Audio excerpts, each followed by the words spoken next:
සමහර නොසන්ඩාල කෘමීන් ඉන්නවා මේ කාසට රිංගන. බොහෝ වෙලාවට ඕකට රිංගන්නේ රාත්‍රී කාලයේදී. අම්මට සිරි ජීවත් වෙන්න හොඳ ගල් ගුහාවක් වගේ එකක් තියෙනවා කියලා. ඒ යනවා ඇතුළට හරිද? දැන් ඉතින් කෑ ගන්නවා උඩ පයින්නවා දුවනවා ඊට පස්සේ මොකද කරන්නේ ඉතින් අරන් එනවා එක එක ඒවා මූව ගන්න. කන් හැඳි පොල් කටු හැඳි අර මේ තියෙන ඔක්කොම ඒවා ගේනවා. හරි පිහිතල හරිද? මේ එකක්වත් දාන්න එපා කනට. හැබැයි කුරුමිනියෝ ඉන්නවා යන්න පුළුවන්. අද රෑ වුණත් ඕක වෙන්න පුළුවන්.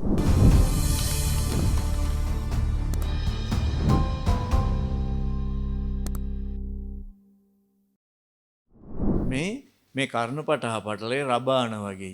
ඒ රබාන වගේ ඇද්දිලා තියෙන. ඒක නිසානේ මොකක් කිව්වේද? කම්බිරේ කිව්වේ. ඒකයි. හරි මේ අහන්න උන බලාගන්න. මේ නැමීම් කොච්චර තිබුණත් මේ රෝම කොච්චර තිබුණත් මේ ඉටි ග්‍රන්ථි තිබුණත් සමහර නොසන්ඩාල කෘමීන් ඉන්නවා මේ කාසට රිංගන. බොහෝ වෙලාවට ඕකට රිංගන්නේ රාත්‍රී කාලයේදී. දැන් ඔබ නිදාගෙන ඉන්නකොට පොඩි කුරුමිනියෝ මේ චූටි උන් ඉන්නවනේ කුරුමිනියෝ මේ වගේ පොඩි උන් ඇවිල්ලා ඔන්න කොට්ටේ වහනවා. වහලා ඉතින් ඌ එහෙම යනවා. හරිද? යනකොට ඌට පේනවා උගේ මට්ටමින් අම්මට සිරි ජීවත් වෙන්න හොඳ ගල් ගුහාවක් වගේ එකක් තියෙනවා කියලා. හරිද? මෙතන පේනවනේ. හරිද? ඒ යනවා ඇතුළට. හරිද? අර කේස් එක වෙන්නේ. ඔන්න ගියා කියන්නකෝ ඇතුළට. දැන් මෙතන මේන් බලන්න කුමියා හොඳේ. මේ ඉන්නේ.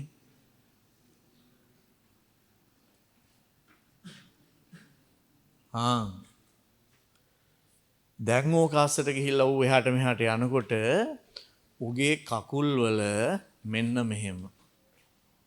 උගේ කකුල් තියෙන්නේ මෙන්න මෙහෙම හොඳේ.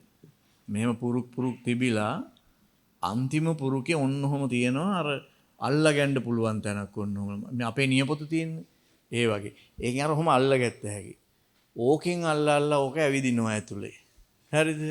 ඇවිදිනකොට ඔන්න එක පාට රෑ එකට විතර මොකද වෙන්නේ? පිස්සුවෙන් වගේ හැරෙනවා. හරිද? ඔව්. පේරුණාද? හරිද? හැරෙනවා. මූට ඇත්තටම මේ මූට ඒ තරම් ලොකු මොලයක් නැහැ. මූ මෙතෙන්ට යනකම් ගිහිල්ලා මූට තේරෙන්නේ නැහැ. මෙතනින් එහාට යන්න බෑනේ. ඌ මේක දිගේ උඩට නගිනවා මෙහෙම. මේක දිගේ උඩට හොම. මේක දිගේ උඩට නගිනවා ඕම. මේක එන සියුම්. මේකේ ස්නායු ගොඩාක් තියෙනවා. හරිද? ඒක නිසා දෙයියෝ සිහි වෙනවා එතකොට. හරිද? ඔව්. ඊට පස්සේ අපි එහෙම කරනවා. එතකොට ඌත් කලබල වෙනවා. දැන් ඌට ආපස්සට එන්න තේරෙන්නෙත් නෑ. අර මෙහෙට තේරෙන්නෙත් නෑ. ඌ බලන්නේ මෙහෙට යන්නම තමයි. හරි. ඒ පාර හරියන්නේ නැහැ නේ. ඊට පස්සේ ඌ බලනවා ඉගිලෙන්න. ඌ බලනවා ඉගිලෙන්න. දැන් ඌ දන්නේ මෙතනින් ඉවත් වෙන්න කරන්න පුළුවන් ඉගිලෙන එකනේ. ඉගිලෙන්න හරිද බලනවා. හරිද? එතකොට ඌ අර පියාපත් මෙහෙම ගහනවනේ. එතකොට අපිට ඇතුලෙන් එන්නට සද්දේ. ඉන්න බෑ එතකොට. හරි. අරක එල්ලෙනකොට මොකද වෙන්නේ? එල්ලෙනකොට රිදෙනවා හොඳට. මාර්ගේ අර ඇඟිලි වල කෙලවර නිකන් තියෙනවනේ කටු වගේ. ඔහොම එල්ලෙනවා. හරිද? දැන් මොකද කරන්නේ ඕගොල්ලෝ එතකොට? කියන්නේ මොකද කරන්නේ? දැන් මොකද්ද කරන්න පුළුවන්? දැන් ඉතින් කෑ ගන්නවා උඩ පයින්නවා දුවනවා. දැන් ගෙදර ඔක්කොම මොකක් වෙලාද? ඇහැරිලානේ. දැන් රෑ එකයි හැමෝම නිකන් මර නිදිමතේ ඉන්නේ. හරිද? ඌ කෑ ගහනවා. හරිද? ඊට පස්සේ මොකද කරන්නේ? ඉතින් අරන් එනවා එක එක ඒවා මූව ගන්න. කන් හැඳි පොල් කටු හැඳි අර මේ තියෙන ඔක්කොම ඒවා ගේනවා. හරි පිහිතල. හරිද? මේ එකක්වත් දාන්න එපා කනට. කනට දාන්න පුළුවන් එකම දේ මොනවා විතරයිද? උණු වතුර දාන්නත් එපා. ඇල් වතුර විතරයි දාන්න පුළුවන්. හරි. දාලා හරිද? මෙහෙම මොකද බලන්න. දෙතුන් වතාවක් කරලා බලන්න. සමහර විට වතුරත් එක්ක වෙන්න පුළුවන්. හැබැයි සමහරලාට ඕක මොකද කරන්න කියන්නේ අර මේ වයින් තද්දින් අල්ලගෙන එනවා. ඒතකොට වතුර ටික විතරයි එන්නේ නැහැ. ඉතින් ඊට පස්සේ ඔය සාහන පෑනේ තියෙන බටේ තියෙන්නේ. ඒක දාන්න බලනවා. පැහැදිලිද ඒක? දැන් ඒතකොට දැන් ඒක දාලා ගන්න බලනකොට දැන් කලබලෙන්නේ මිනිස්සු එහෙ දුවනවා මෙහෙ දුවනවා. හරිද? මේක දාගෙන ඉද්දි තව එකෙක් දුවලා දාලා වදිනවා. හරිනේ දැන්.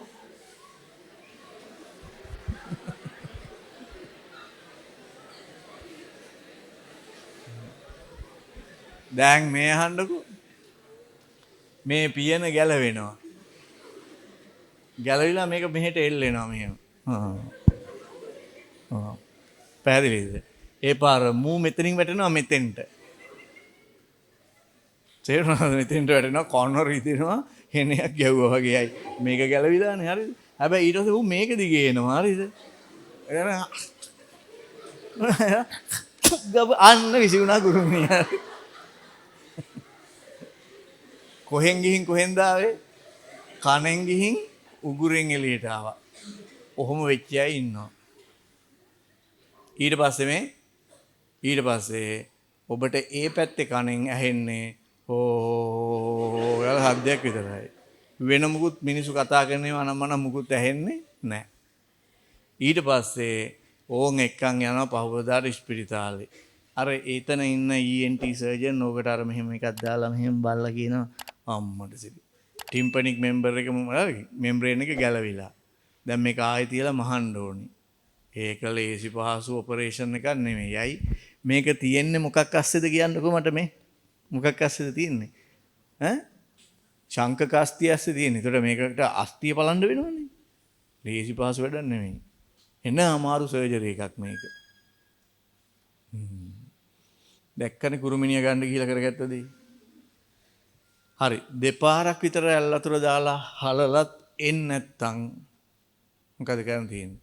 වෙන ඒවා දාන්න යන්න එපා කනට. හරි? වෙන ඒවා දාන්න එපා. හරි? සමහර අහනවා බැටරි ඇසිඩ් දාමුද කියලා. හරිද? අය කුරුමිනියා මැරෙන්න අල්ලන් ඉන්න බෑනේ ඊට පස්සේ. දාන්න එපා ඒවා. තව ඕඩික්ලෝන් දාමුද අහනවා. ඕඩික්ලෝන් අර දාන්න එපා. හරි? මොකක්කම දාන්න එපා. මං කිව්වනේ ඇල් අතුර විතරයි කියලා. එන්නේ නැත්තම් කරන්න ඕනි දේ ආව එක්කරන් යන්න ඕනි කොහෙටද කියන්නේ? ඔව් ළඟම තියෙන හොස්පිටල් එකට. ඒ හොස්පිටල් එකේ ඉන්න වෛද්‍යවරුන්ට ඕක උපදෙස් දීලා තියෙන්නේ. ඒගොල්ලෝ ගාව තියෙනවා ඕකට නියම උපකරණ ටිකක්. සියුම් උපකරණ. අර මේ ඒක මෙතෙන්ට හයි කරලා ඔහොම බලන්න පුළුවන්. මෙහෙම හැදිලා බලපුවාම සතා ඉන්න තැන අල්ලගෙන ඉන්න හැටි ඔක්කොම පේනවා. හරිද? ඒතකොට තා සියුම් උපකරණ තියෙනවා. ඌ ඇතුළට දාලා ගන්න. අනිත් අතට ඒ වෛද්‍යවරයා මොකක් වෙලා නැද්ද කියන්නේ කලබලයකුත් නැහැ. අර කලබල වෙලා ආපු ඔක්කොම ඉන්නව නේද? ඒ ඔය කට්ටිය වෙනවනේ ආච්චිලා සීයලා පුංචි අම්මලා එහා ගෙත්තේ ගෙදර අංකල් ඔක්කොම ඇවිත් හරිද? වෑන් එකක් අයරකට අරන් හරිද? දැන් කරන්නේ මේ කලබල වෙච්ච මිනිස්සු ටික ඔක්කොම මොකක් කරනවද? එළියට දාලා දොර වහනවා. දොර වහලා පේෂන් විතරයි. ඉතින් ඒතකොට යාර කලබලයක් නැහැනේ. හිමින් මේ සතාව ගන්න පුළුවන්. අපි ගන්න කරන හැම උත්සාහයකදීම මොනවා වෙනවද කියන්නේ? ටිම්පැනික් මෙම්බ්‍රේන් එක නැත්තම් කර්ණපටහ පටලය ඉවෙන්න, ගැලවෙන්න, හිල් වෙන්න ඉඩ තියෙනවා. මුකුත් කරන්න යන්න එපා. හරිනේ? ඕක බයොලොජි පේපර් එකට ලියන්න එන්නේ නැහැ. ඒ කියන්නේ කනට කුරුමිනියෙක් ගියොත් කරන්නේ මොකද්ද කියලා. හැබැයි කුරුමිනියෝ ඉන්නවා යන්න පුළුවන්. අද රෑ වුණත් ඕක වෙන්න පුළුවන්. හරි. දැන් මේ බලන්න. මෙහෙමයි. ඔන්න හොඳට අහගන්න. අපි මෙහෙ ඉඳන් නුවර යන්න ගියාම කඩු ගන්නාවේ හරිය නැගලා ඉවරලා හරිද? පිළිමතලාව හරියට එනකොට නිකන් මෙන්න මේ කන්ට මොකක් හරි වුණා වගේ චුක් නිකන් මොකද්ද වෙනව හරිද? ඒක නුවර යනකොටනේ.